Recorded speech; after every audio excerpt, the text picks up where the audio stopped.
This your boy Terrence Sales, and I got my little brother, Pastor Kevin Brown, via Instagram from Atlanta, Georgia. What's going on, bro? What's happening, man? Man, proud of you, boy. Thank you. Likewise, I'm proud of you. Yes, sir. My God, we're gonna talk about black businesses, brick and mortars, moms and pop stores, Detroit and Atlanta, and how they're getting a decline. This COVID killing their business. Yeah. Okay. But first, I got some other things to get to, right, brother? Just bear with me. Yeah. Okay. I'm cool. We got first we got a barber up in New York. Mm-hmm. He cutting hair during the lockdown. Then this fool turns around and tests positive for corona. So it's up in Leicester County, New York. The statement released Wednesday that received a haircut. Anybody that received a haircut from a Kingston barber in the past 3 weeks need to be tested for the virus. The barber and location shop was not listed in the statement.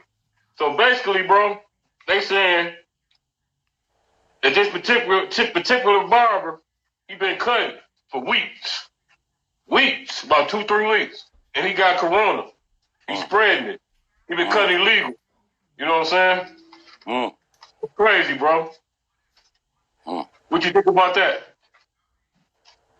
I think it's unfortunate, because it's a lot of people that's still carrying on in life doing things. You know what I mean? That's just like us. We going in and out. I'm pretty sure he just wasn't cutting all willy-nilly without no mask.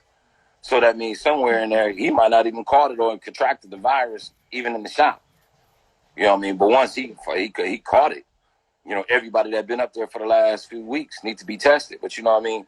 It's one of those things. It's touchy. It's like, how do you really save your life from it? How do you really hide from it? It's one of those things. Do we blame him? He had to eat. You know what I'm saying? I don't want to go ahead of the topic, but he had to eat because it's not a lot of food out there for somebody that have to count on the people. So when you take the people away from them, how else do they eat? So yeah, I know a lot of barbers and I know a lot of people that's doing things. They still have to eat. The relief fund ain't holding them like that. The relief like that, but you're absolutely correct. But that's unfortunate that everybody cut need to be tested. Yeah, that's jacked up. Yeah, that's messed up. That's messed up. Okay. What we got here?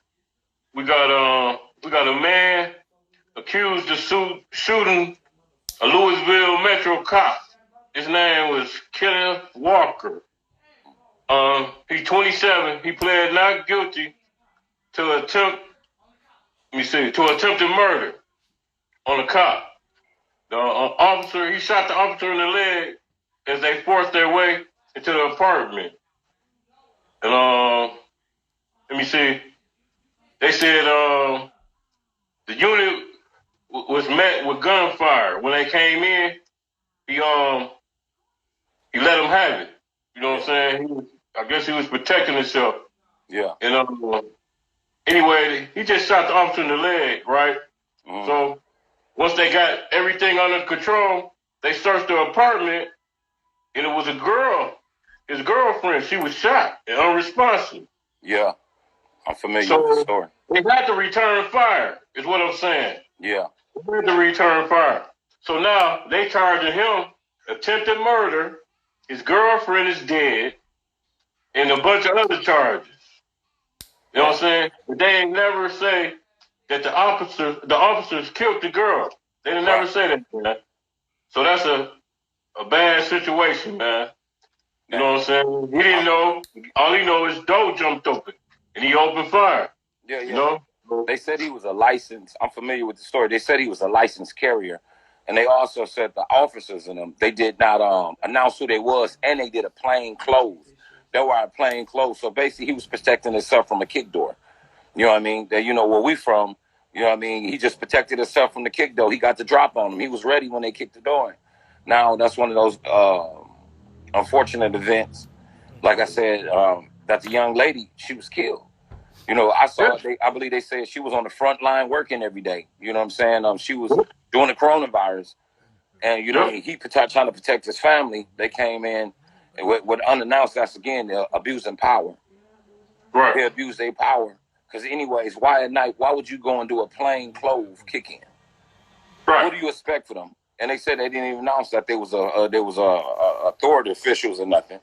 So I mean, I don't see it really. He might be able to beat this one, you know, but he's going to be fighting the corrupt system. He's going to be fighting the corrupt system. Okay. All right.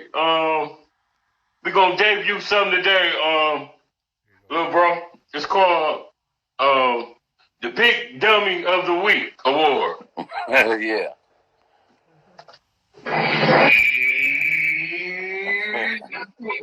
You big dummy, you big dummy, you big cold-blooded dummy, you big dummy, see what you did? Oh no, you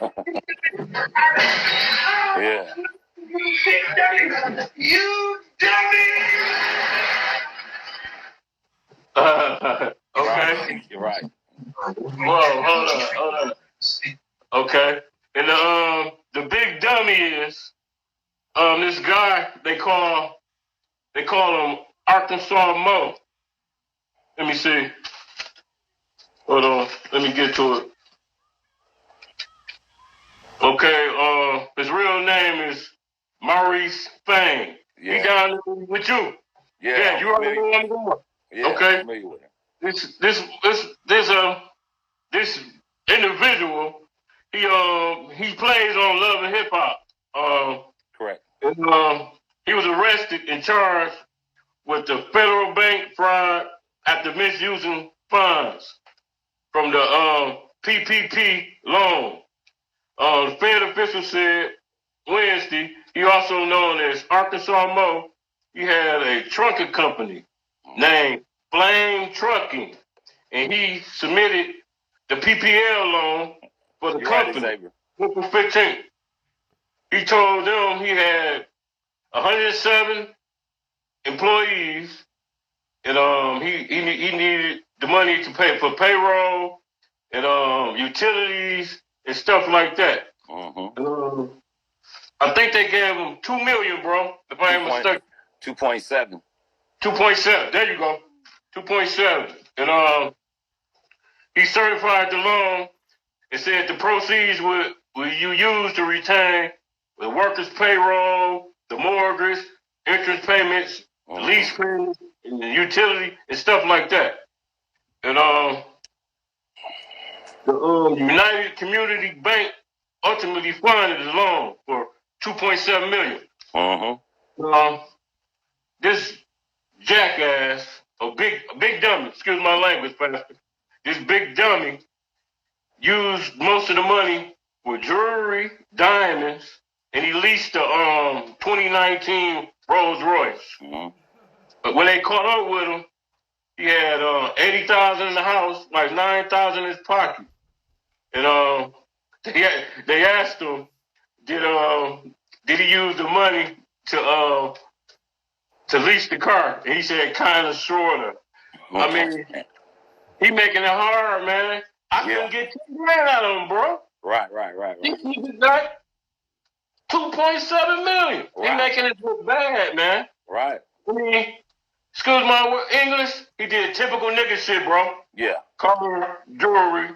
You know what I'm saying? He made a bad decision. Big dummy of the week. He most definitely the big dummy of the week.